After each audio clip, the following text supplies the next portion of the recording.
And it was fantastic to see you last night. It was a great night, wasn't it? Yeah, it was a lovely night. It was really nice to get all of the services there and really show a bit of like... It's good. And it's our sort of opportunity to say thank you to all of you, because we don't really get a chance to do that. Yeah. So it was good. But the thing that struck me was how everybody's so modest, and you all say, oh, it's just doing my job. That's what you said as well, and part of a team.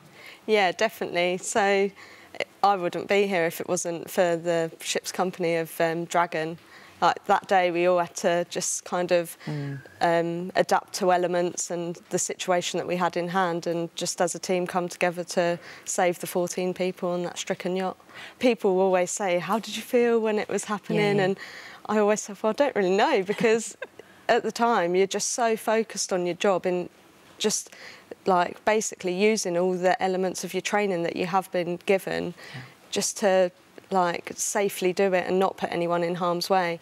And yeah, so that's what we... You just had this little window of opportunity, didn't you, to get them off? It was like, you know, literally sort of under a minute to actually get everybody off. It had to be so carefully planned and executed.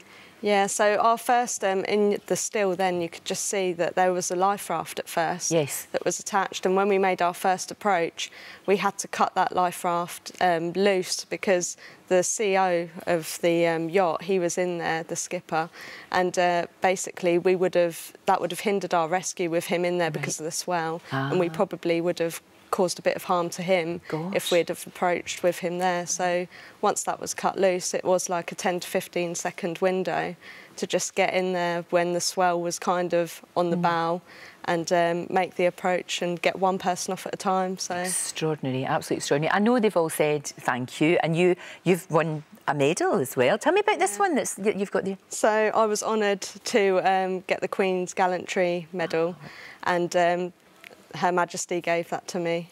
That is a really special moment. I bet that was a bit nerve-wracking. Very. I was walking up and down practising my curtsies, and yeah, it was very nerve-wracking, but such an honour. Oh, absolutely.